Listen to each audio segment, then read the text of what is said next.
한 10년 전쯤이라고 기억하는데, 제가 한국의 교회 2.0 운동 혹은 미셔널 처치 운동이라는 세미나에 참석했습니다.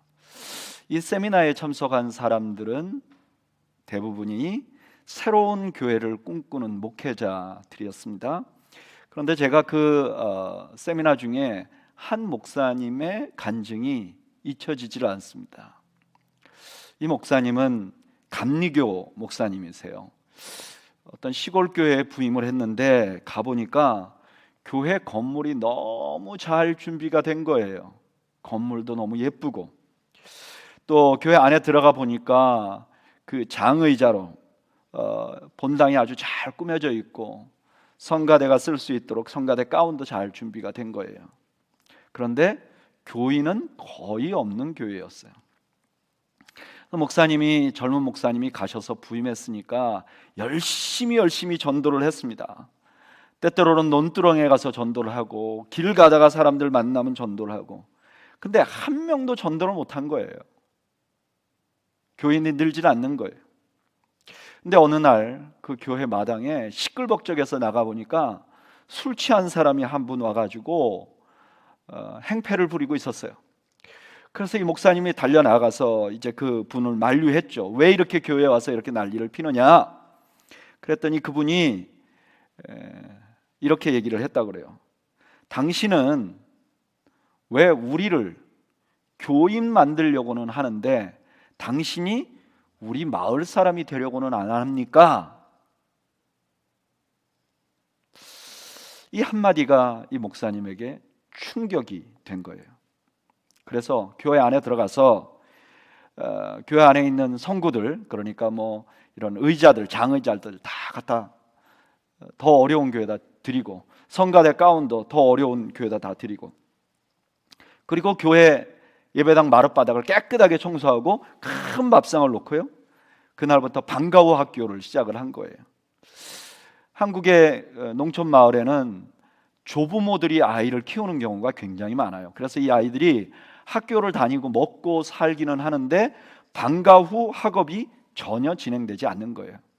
그래서 이 목사님이 직접 교회 차를 몰고 가서, 승합차를 몰고 가서 아이들을 태워서 교회로 데려와서 공부를 가르치고 간식을 주고, 저녁이 되면 그 아이들을 태워서 다시 각 집에다 데려다 주고. 한국에선 이런 일을 하면 보통 정부에서 보조를 받습니다. 그런데 목사님은 정부의 보조 받지 않고 열심히 자기 힘이 닿는 데까지 아이들을 섬겼어요. 몇 년이 지나서 그 저녁에 아이들을 다 가르치고 집으로 데려보내려고 하는데 한 분이 찾아오셨더래요. 그 주변의 주민인데 그분이 이런 얘기를 했다 그래요. 목사님, 어떻게 목사님은 좋은 일은 목사님 혼자 합니까? 그거 좀 나눠서 합시다. 그러면서 내가 목사님처럼 매일 할 수는 없지만 내가 일주일에 하루는 내가 내 차로 아이들을 데려다 주고 또 데려오고 할 테니까 목사님이 그날은 좀 쉬십시오. 이렇게 돼서 마을의 여러 주민들이 자원봉사를 하게 되고, 그 마을 전체가 이 아이들을 돌보는 일에 함께 협력하게 됐답니다. 그러면서 이분이 이런 얘기를 해요. 저는 아직도 그렇게 목회한 지가 꽤 됐는데 아직도 교인이 30명입니다. 그런데 제가 목회하는 사람들은 1000명이 넘습니다. 이렇게 말하는 거예요. 그 교회 교인은 별로 없는데 그 목사님에게 영향력을 받고 또 도움을 구하는 사람들이 1000명이 넘는다는 거예요. 그 작은 읍내 마을인데 그 읍내 마을에 목사님의 영향력이 너무너무 커졌다는 거예요. 술 취한 이웃 주민의 한마디가 이 목사님의 삶과 목회를 바꿨노라고 간증을 했습니다. 그런데 오늘 본문에 바로 그 술 취한 사람이 이 목사님에게 했던 말하고 매우 유사한 말이 나옵니다. 우리 본문으로 한번 들어가 볼까요? 4절 말씀 제가 읽어볼게요. 여호와께서 큰 바람을 바다 위에 내리심에 바다 가운데 큰 폭풍이 일어나 배가 거의 깨지게 된지라. 하나님의 명령을 싫어했던 요나가 다시스로 가려고 합니다. 다시스로 가려면 배를 타고 가야 되는데 항구 도시인 욥바로 갔는데 마침 다시스로 가는 배가 있었어요. 그래서 그 배를 만나서 타고 가는데 오늘 본문에 보니까 큰 폭풍이 일었다고 그래요. 그리고 이 폭풍이 얼마나 컸는지 배가 깨질 정도가 되었다고 합니다. 그런데 이 성경에서 이 폭풍을 하나님이 보내셨다 그래요. 여러분, 하나님께서 왜 바다에 폭풍을 보냈을까? 우리는 그냥 쉽게 알 수 있어요. 이건 아마 요나 때문일 것이다. 요나와 상관이 있을 것이다. 우리가 쉽게 생각할 수 있는데 성경은 그것을 더 확실하게 하기 위해서 폭풍을 큰 폭풍이라고 부릅니다. 여기 크다는 말은 2절에 이미 한번 사용됐어요. 큰 성 니느웨, 니느웨를 가리킬 때 큰 성이라고 말해요. 그러니까 큰 성 니느웨로 가지 않는 요나에게 큰 폭풍을 일으킨 거예요. 이 폭풍이 요나와 상관이 있다는 걸 더욱 확실하게 보여주는 거죠. 이렇게 폭풍을 만나자 5절, 사공들이 두려워하여 각기 자기의 신을 부르고 또 배를 가볍게 하려고 그 가운데 물건들을 바다에 던지니라. 그러나 요나는 배 밑층에 내려가서 누워 깊이 잠이 든지라. 위험에 직면하자 사공들은 두려움을 느낍니다. 그래서 각자 신에게 막 기도를 해요. 그리고 배에 있는 물건들을 막 버립니다. 살려고 몸부림을 치는 거예요. 최선을 다하는 거예요. 그런데 이런 상황에 요나는요, 배 밑층에 들어가서 깊은 잠을 잤다고 합니다. 왜 그랬을까요? 뭐 쉽게 이렇게 생각할 수 있죠. 요나가 다시스로 가기 위해서 욥바로 갔는데 걸어가야 되는 길이잖아요. 그러니까 너무 부지런히 걸어서 도착해 보니까 자기가 너무 피곤했을지도 몰라요. 그러니까 자기 육체를 돌보기 위해서, 자기가 너무 피곤해서 자기를 돌보기 위해서 잤을 수도 있습니다. 충분히 가능성이 있는 얘기죠. 그런데 또 하나의 이유도 우리가 상상해 볼 수 있어요. 지금 여기 뱃사람들이 다 각기 자기 신의 이름을 불렀다 그래요. 그러고 보면 이 사람들은 전부 다 이방인들이었을 거예요. 요나의 입장에서는 이방인들을 도와주기 싫었을 것입니다. 우리가 이렇게 상상할 수 있는 이유는 여기 오기 전에 요나의 모습이 그랬기 때문에 그래요. 여러분, 요나는 하나님께서 니느웨 성에 진노가 임박했다는 소식을 들었어요. 그리고 하나님께서 요나에게 네가 가서 니느웨 성 사람들에게 이 소식을 전해라. 그래서 이들을 좀 살려보자. 이들을 좀 도와보자. 근데 요나는요, 도와줄 마음이 전혀 없었어요. 왜냐? 그들이 이방인이었고 더군다나 자기를 괴롭히던 이방인이었기 때문에 그를 도울 생각이 전혀 없어서 지금 피해서 배를 타고 욥바에서 배를 타고 다시스로 가고 있는 것입니다. 사실 이런 요나의 생각은요, 전형적인 유대인들의 생각이에요. 유대인들은요, 구원은 유대인만 받는다고 생각했어요. 하나님은 이방인들에게는 관심도 없다고 생각했어요. 그래서 유대인 어떤 랍비는, 한 사람이 왜 그러면 그 하나님의 관심도 없는 이방인들은 왜 만들었습니까? 라는 질문에 그 랍비가 이방인들은 지옥의 땔감을 위해서 만들었다, 이렇게 대답할 정도였다는 거예요. 그러니까 유대인들은요, 이방인들을 돕는다는 거 정말 하기 싫어하는 일이었어요. 그런데 이런 선민의식이 안타깝게도 요즘에 서서히 교회에도 들어오는 것 같아요. 언제부턴가 교회가요, 교회만 생각해요. 교회의 최대 관심은 영혼 구원이 아니고 조직으로서 교회의 일원을 늘리는 거예요. 성경에서 말하는 부흥이라는 것은 교회 안에 믿지 않는 사람들이 들어오거나 아니면 들어온 믿는 사람들이 그 영적인 새로운 은혜를 회복하는 거, 이거 부흥이라고 말하는데, 오늘날은 어떤 교회가 부흥했다 그러면 그 교회의 조직원으로서의 교인의 숫자가 늘었다는 것을 말하고 그 부흥을 기뻐하는 시대가 됐어요. 교회의 자랑은 그 교회가 얼마나 큰 건물을 가지고 있고 얼마나 많은 예산을 가지고 있고 얼마나 똑똑하고 사회에 알려진 인재가 많은지가 교회의 관심이고 자랑거리예요. 그 교회가 사회에 어떤 일을 했는지 관심이 없는 거예요. 참 너무나 안타까운 일입니다.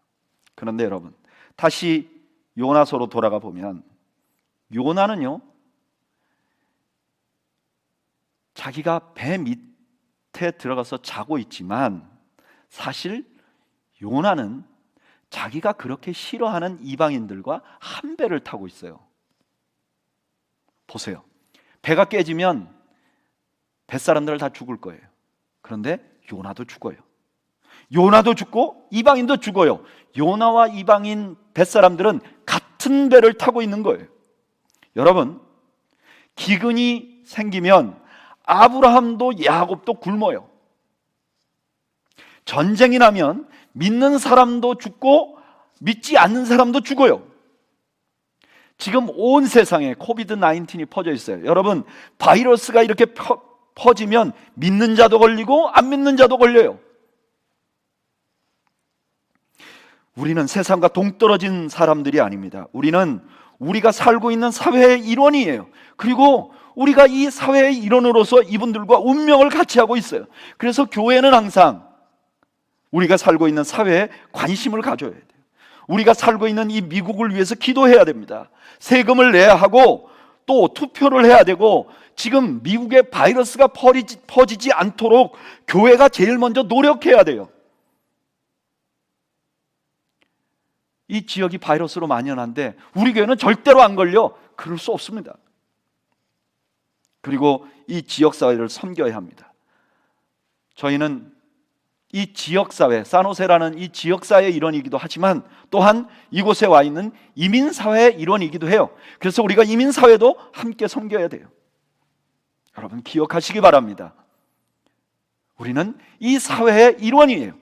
요나와 같이 나는 배 밑창에 들어가 있으니까, 나는 신앙생활 하니까, 나는 우리들만의 리그에 있으니까 나는 괜찮을 거야 라고 생각하는 건 큰 착각입니다. 우리는 우리가 살고 있는 사회의 일원으로서 운명을 같이 하고 있는 거예요. 자, 이렇게 자고 있으니까 어떤 결과가 일어났는가? 6절 다 같이 한번 읽어보면 좋겠어요. 6절 시작. 선장이 그에게 가서 이르되 자는 자여 어찌함이냐, 일어나서 내 하나님께 구하라. 혹시 하나님이 우리를 생각하사 망하지 아니하게 하시리라 하니라. 배 밑창에 들어가 있는 요나는 선장에게 책망을 받습니다. 선장이 요나를 책망합니다. 뭐라고 말하느냐? 자는 자여 어찌미냐? 여러분, 세상을 버리고 자신만을 생각하는 선지자는 세상으로부터 지금 책망을 받고 있는 것이에요.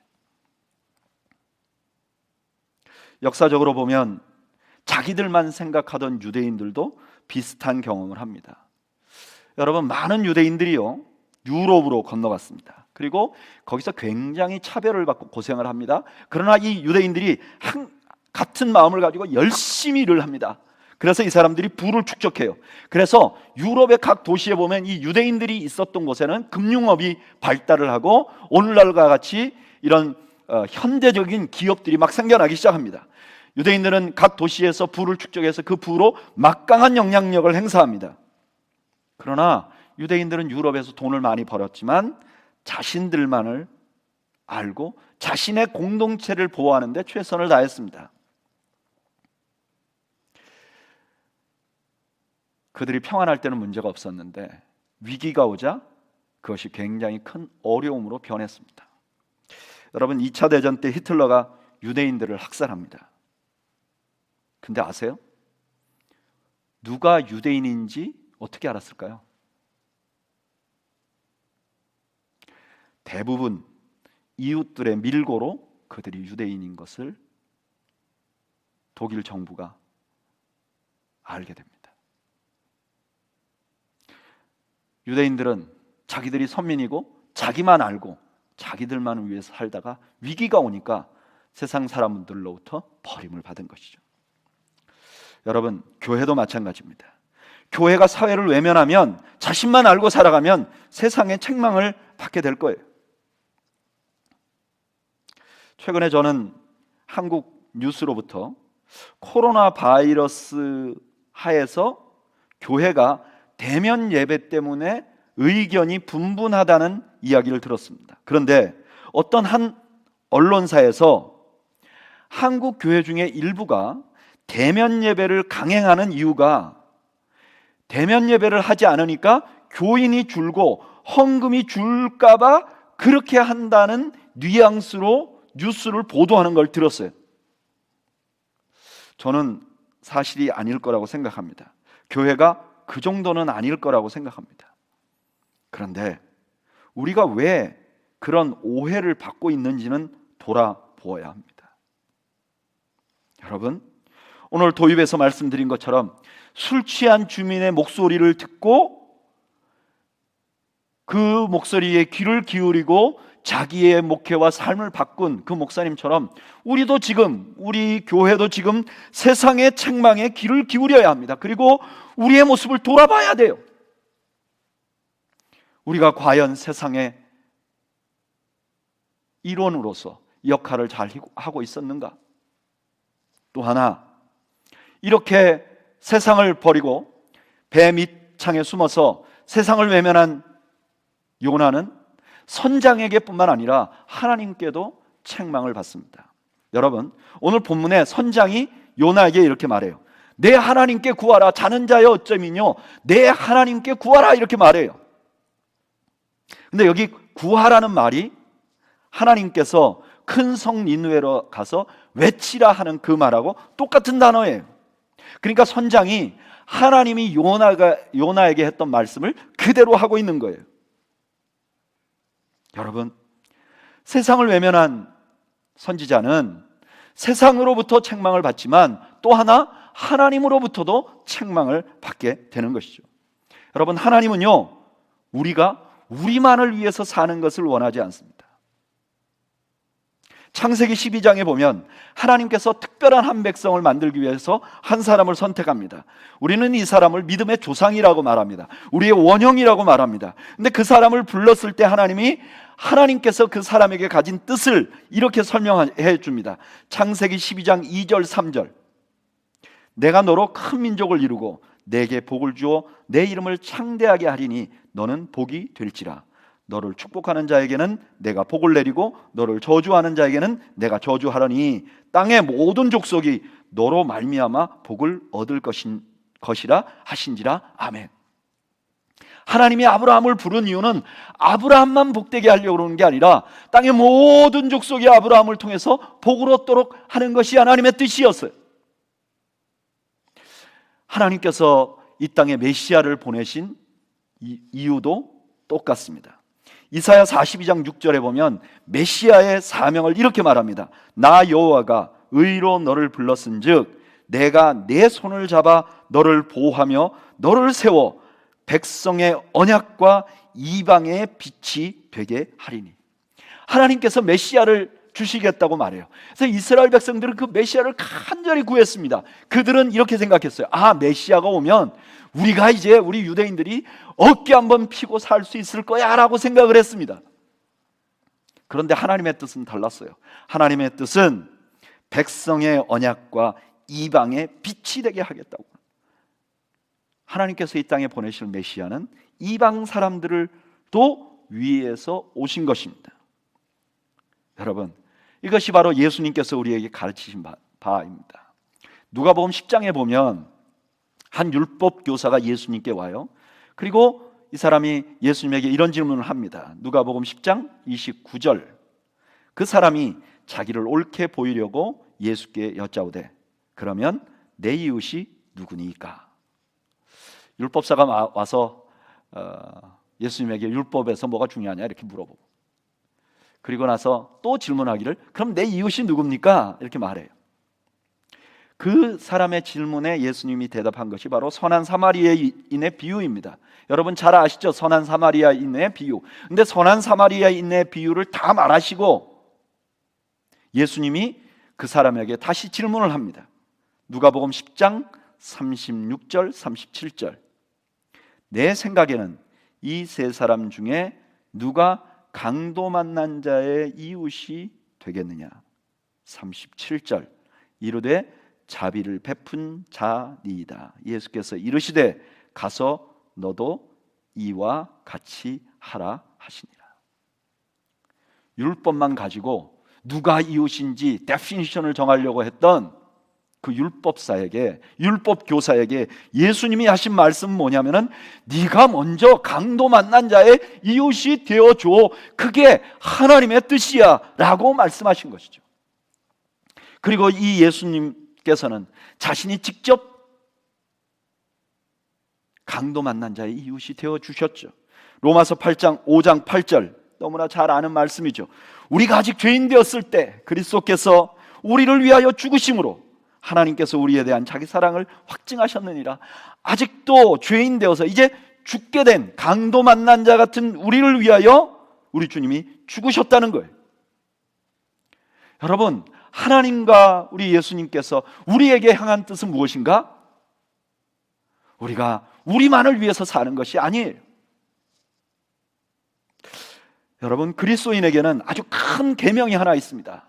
그게 무슨 계명이냐? 그게 무엇인가? 요한복음 13장 34절에서 우리에게 알려주죠. 한번 볼까요? 요한복음 13장 34절. 새 계명을 너희에게 주노니 서로 사랑하라. 내가 너희를 사랑한 것 같이 너희도 서로 사랑하라. 주님이 우리에게 주신 명령이 뭐냐? 서로 사랑하는 거예요. 근데 어떻게 사랑해야 되는가?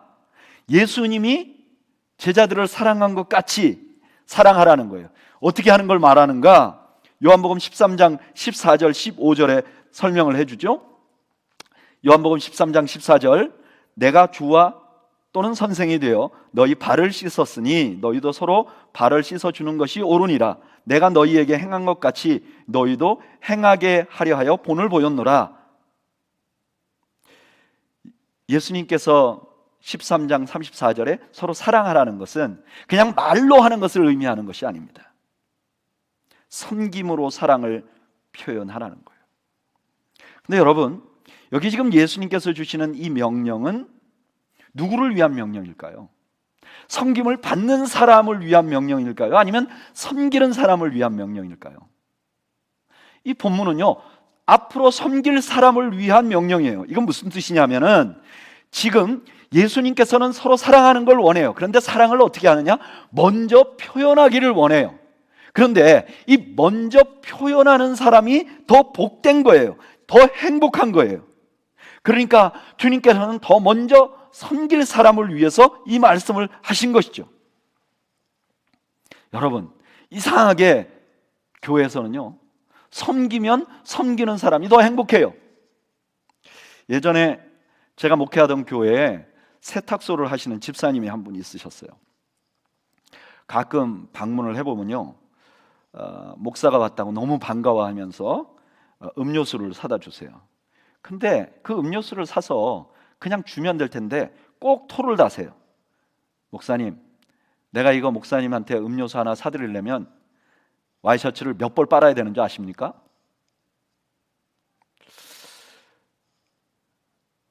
근데 사실 그 집사님이 하시는 말씀은 사실이에요. 저한테 음료수를 한 잔 사주시려면 와이셔츠를 몇 벌 빨아야 그 차액이 나올지 상당히 많이 세탁을 해야 되죠. 근데 제가 들어보니까 그 말을 저한테만 한 건 아니에요. 온 교회 사람들이 그 말을 다 들었어요. 그 뜻은 무엇인가? 그분에게 음료수 한 잔씩 얻어먹었다는 거죠. 그분 열심히 일을 했어요. 그리고 그 세탁소에서 버는 돈으로 성도들에게 열심히 음료수를 사주신 것 같아요. 제가 볼 때는 음료수 말고도 여러 것들을 섬긴 것 같아요. 이번에 성탄절에 그분 부인에게 성탄절 축하 메시지를 서로 전하는 가운데 그분이 이런 얘기를 저한테 문자로 보내주셨더라고요. 목사님, 우리 남편이 목사님하고 있을 그때가 자기 신앙생활 생애에 가장 행복했었다고 말해요.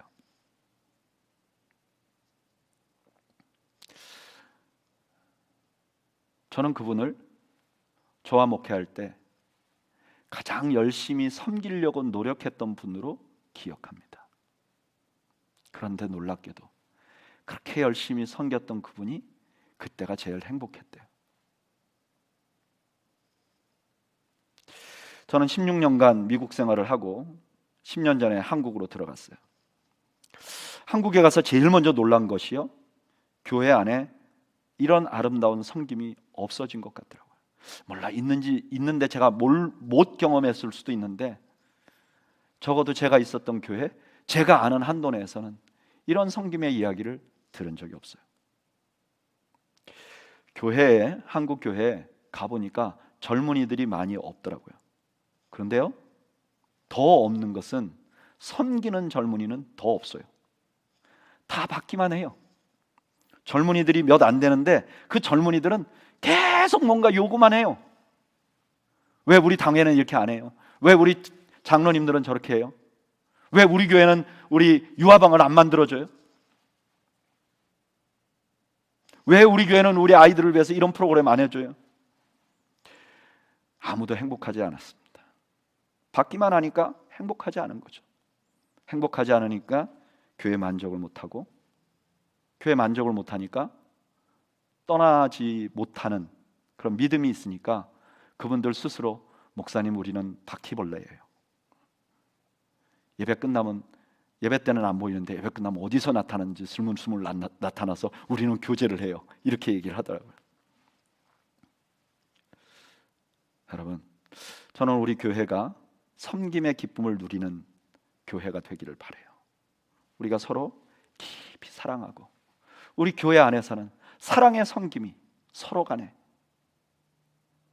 연세 많이 드신 분들은 젊은 사람들을 섬기고, 젊은 사람들은 연세 많이 든 분들을 섬기고, 우리가 가진 사랑을 서로 나누는 교회가 되기를 바라요. 그런데 성경은요, 우리가 우리끼리만 사랑하고 우리끼리만 친하는 것을 원하지 않아요. 마태복음 5장 45절부터 47절까지에 예수님께서 아주 우리의 마음에 깊이 새겨야 할 말씀을 전해 주십니다. 45절, 이같이 한즉 하늘에 계신 너희 아버지의 아들이 되리니 이는 하나님이 그 해를 악인과 선인에게 비추시며 비를 의로운 자와 불의한 자에게 내려주심이라. 너희가 너희를 사랑하는 자를 사랑하면 무슨 상이 있으리요? 세리도 이같이 아니하느냐? 또 너희가 너희 형제에게만 무난하면 남보다 더하는 것이 무엇이냐?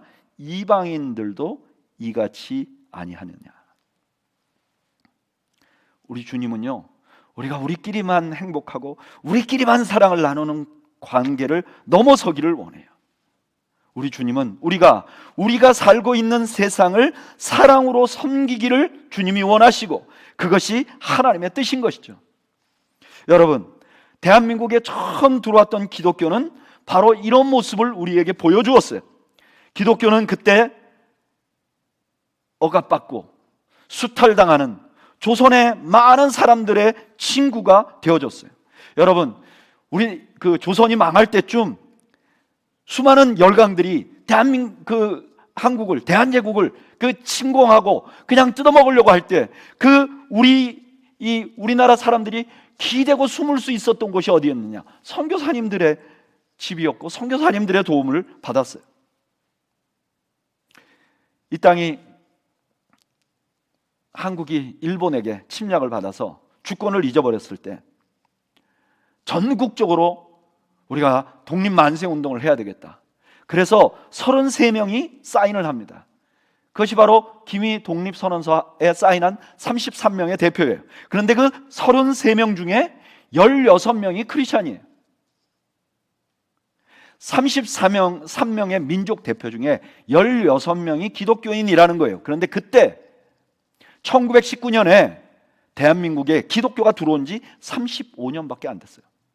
그리고 당시의 기독교 인구는 1%밖에 안 됐습니다. 그런데 교회는 그들의 이웃이 되고자, 강도 만난 자의 이웃이 되고자 결단을 했고, 그때 수많은 젊은이들이 교회로 몰려왔어요. 저는 지금 교회가 이것을 회복해야 된다고 생각합니다. 그래야 교회가 하나님이 기뻐하시는 교회가 된다고 생각합니다. 세상에서 존경받고 사랑받는 교회가 될 수 있다고 믿습니다. 그리고 이것이야말로 진정으로 교회가 부흥하는 방법이에요. 한국에 가나안 성도라는 말이 있습니다. 이 말은 가나안이라는 말을 거꾸로 하면 안 나가. 교인은 교인인데 교회 안 나가는 사람들을 가나안 성도라고 일컬어요. 그래서 교회 목사님들이 이 가나안 성도를 방지하기 위해서 어떻게 하면 좋은가 고민이 많아요. 그런데 제가 알아보니까 이 가나안 성도는 한국에만 있는 게 아니에요. 미국에도 상당히 많아요. 상당히 많은 사람들이 교회, 예수님은 믿지만 교회를 떠난 사람들이 상당히 많아요. 그래서 이걸 어떻게 하면 방지할 수 있는가, 혹은 가나안 성도들이 어떻게 다시 교회로 들어올 수 있는가, 이걸 위해서 세미나를 미국에서 열었는데, 그때 그 세미나에 국제 컴패션의 총재인 지미 총재가 세미나를 인도를 했어요. 근데 그 세미나에서 이분이 이렇게 주장해요. 우리가 지금 가나안 성도를 방지하려면, 아니 교회 밖으로 나간 성도들이 다시 교회 안으로 들어오게 하려면 우리가 할 수 있는 일은 딱 하나입니다. 그것은 교회가 이웃을 돌보는 것을 회복해야 합니다. 이웃을 돌보는 것을 회복해야 합니다. 저는 우리 교회도 이렇게 해야 된다고 믿습니다. 여러분, 하나님께서 우리를 여기 세운 이유가 있습니다. 우리가 이쪽으로 이사 오고 이민 오고 또 여기서 직장 생활을 하고 이 안에서 그레이스 밸리라는 교회가 세워진 데 하나님의 뜻이 있고, 하나님은 이곳에서도 주인이십니다. 하나님은 그레이스 밸리 교회의 주인이신가 동시에 우리가 살고 있는 이 사라토가, 그리고 이 산호세 에리어, 이 베이 에리어의 주인이십니다. 그래서 우리는 이 지역을 섬겨야 합니다. 물론 우리 교회는 아직도 개척교회예요. 그래서 우리가 큰 거를 할 수는 없습니다. 그러나 아주 작은 것이라도, 우리의 형편에 맞는 것이라도 시작해야 됩니다. 저는 이 지역을 섬기는 좋은 기관과 같이 우리가 함께 협력할 수 있을 거라고 생각해요. 우리가 이 지역을 섬기기 위하여 모든 프로그램을 만들 수는 없지만, 이 지역을 잘 섬기고 있는 기관들, 그 기관을 돕는 게 아니라 그 기관이 돕는 사람을 함께 협력해서 우리가 작은 일이라도 시작할 수 있을 거라고 믿어요. 그래서 저희가 이미 작은 기관과 함께 우리 선교부에서 작년 한 해 동안 우리가 여러 개를 프랙티스하고 또 함께 협력하고 이런 일을 시작하고 있습니다. 그리고 또 우린 여기에 한인들 사이에 커뮤니티 안에 있어요. 우리가 이 지역에 사는 한인들을 위해서 무언가 할 수 있어야 할 것입니다. 저는 우리 교회가 이 지역과 동떨어져 있고 이 사회와 동떨어져 있는 교회가 되지 않기를 바랍니다. 요나와 같이 잠자는 교회가 되지 않기를 바랍니다. 그래서 하나님께 책망받는 교회가 되지 않기를 바랍니다. 이것은 교회로서만, 교회라는 조직에게만 준 하나님의 뜻이 아닙니다. 이것은 모든 그리스도인들에게 준 하나님의 뜻입니다. 여러분, 우리 개개인의 성도는요, 우리는 그냥 하늘에서 뚝 떨어져 갖고 세상과 상관없이 구름 위에 살다가 하나님 앞에 가는 사람들이 아닙니다. 우리는 대부분 어떤 가정에 태어나고 그 가정이라는 커뮤니티 안에서 자라나고 사회라는 커뮤니티 안에서 생활하고 또 국가라는 조직 안에서 보호를 받고 있습니다. 여러분, 우리 가정에 태어나게 하신 분이 하나님이십니다. 그리고 우리 가족도, 가족의 주인도 하나님이시. 그래서 신앙생활을 하는 분들은 더욱더 가족들을 사랑으로 섬겨야 합니다. 저는 만약에 신앙생활을 하는 분들이 가족을 섬겨야 한다면 저는 우리 그레이스밸리 성도들이 제일 잘하기를 원합니다. 여러분, 여러분들의 가족들 중에서 여러분들이 가족이 화목하기 위해서 제일 많이 노력하는 분들이 되기를 바라요. 제일 많이 전화하는 분들이 되기를 바라요. 제일 많이 사랑하는 분들이 되기를 바라요. 가족들이 돈을 내야 된다면 여러분들이 제일 많이 내시는 분들이 되기를 바라요. 말은 제일 조금 하는 분들이 되기를 바라요. 만약에 여러분들의 가정이 믿지 않는 형제자매들이 많다면 이걸 더 분명하게 하시기를 바랍니다. 저는 여러분들에게 간곡히 당부드립니다. 만약에 불신자가 많은 가정에 살아가신다면 말은 조금 하고 돈은 많이 내세요. 그런 데 쓰기 위해서 돈 달라고 하나님 앞에 가끔 기도할 수 있는 거 아닙니까?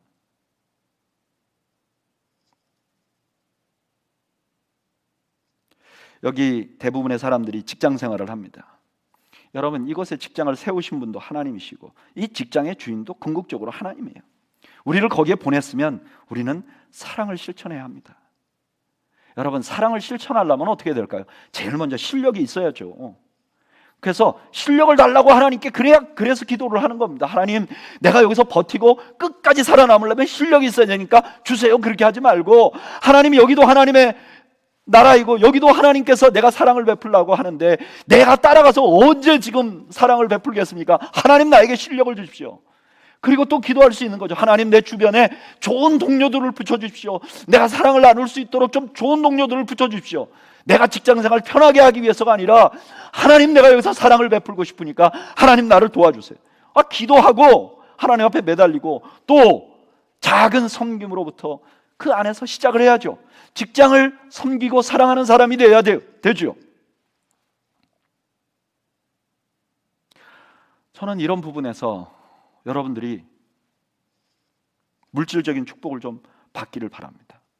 저는 우리 그레이스밸리 성도들이 기왕에 불신자들하고 밥 먹으면 여러분들이 돈 낼 수 있을 만큼 하나님이 축복해 주시기를 바랍니다.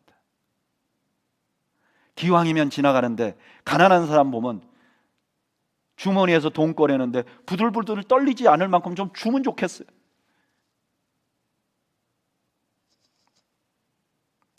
더욱 섬기게 해달라고 기도하고 더욱 섬기게 해달라고 매달리는 여러분들이 되시기를 바랍니다. 말씀을 정리해 보려고 합니다. 오늘은 2020년 마지막 주일입니다. 2020년 돌아보면 참 우리가 아무도 상상해보지 않은 1년을 보낸 것 같아요. 우리 모두가 다 힘들었어요. 새로운 환경에 적응하느라 힘들고, 미래가 불안한 것에 대해서 힘들고, 실제적으로 경제적인 압박을 받는 분들도 있고, 직장에서 불안감을 가지고 직장 생활을 해야 되는 분들도 있습니다. 어쩌면 뒤돌아보면 야, 이거 참 어떻게 지나왔는지. 근데 제가 한번 여러분들에게 여쭤보고 싶습니다. 2020년 우리는 혹시 요나와 같은 삶을 살지는 않았나요? 내가 힘들다는 이유로, 내 코가 석자라는 이유로 뱀이 창에 들어가서 잠자고 있고, 내 몸뚱아리, 내 기분, 내 행복, 내 가족만을 생각하면서 1년을 보내지 않았나요?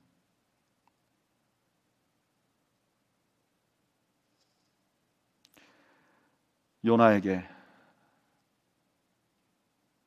선장을 시켜서 자는 자여 어찌미뇨 라고 말씀하신 하나님께서 혹시 나에게는 넌 어떻게 너만 생각하고 1년을 살았니? 라고 말하지 않을지 우리를 좀 돌아보면 좋겠어요.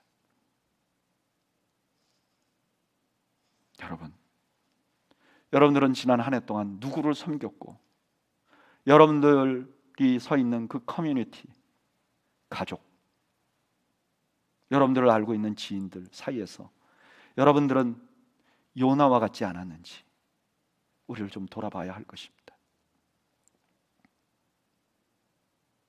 그리고 저는 2021년을 바라보면서 이 지긋지긋한 바이러스가 언제 잡히나, 이게 언제 제대로 돌아가나를 기대하는 것이 아니라 2021년을 맞이하면서 하나님, 새해에는 요나와 같지 않게 살게 해 주옵소서. 내가 먼저 사랑을 베풀게 해 주옵소서. 내 주변의 공동체가 나 때문에 기뻐하게 해 주옵소서. 내 주변의 공동체가 나 때문에 행복하게 해 주옵소서. 하나님, 내가 배 밑창에 들어가 잠을 자는 사람이 아니라 그들과 함께 땀을 흘리며 이 배를 구출해 나가고 함께 나가는 역군이 될 수 있도록 나를 사용해 주옵소서. 우리 좀 한번 결단하면 좋겠어. 우리 오늘 듣는 말씀을 생각하면서 우리 잠시 묵상으로 기도하기를 원합니다. 한 1분 정도 우리 눈을 감고 한번 기도하죠. 나는 지난 한 해 동안 요나와 같았는가? 아니면 열심히 섬기고 살았는가? 섬겼다면 누구를 섬겼고 그렇지 않다면 나는 어떻게 살았는가? 우리 주님은, 우리 하나님은 나를 보고 뭐라고 말씀하실까? 우리가 잠시 묵상해 보면 좋겠어. 그리고 또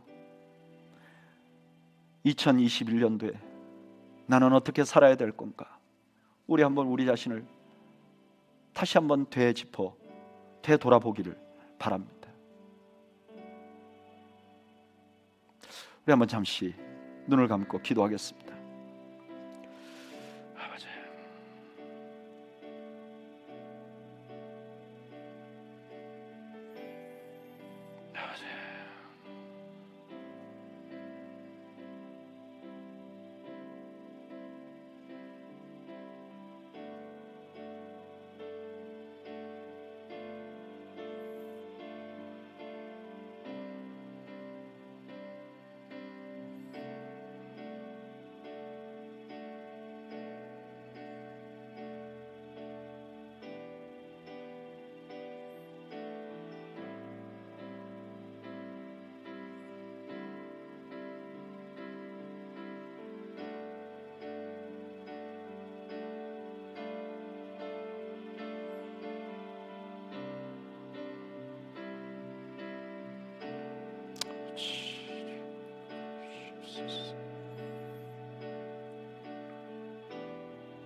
이제는 우리 주님 예수 그리스도의 은혜와 하나님 아버지의 그 크신 사랑과 성령님의 함께 하시고 감동하시는 역사가 요나같이 자는 자여 어찌 미뇨 라는 말을 듣는 것이 아니라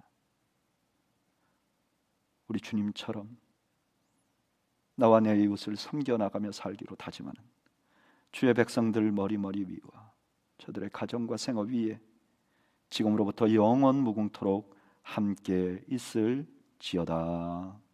아멘.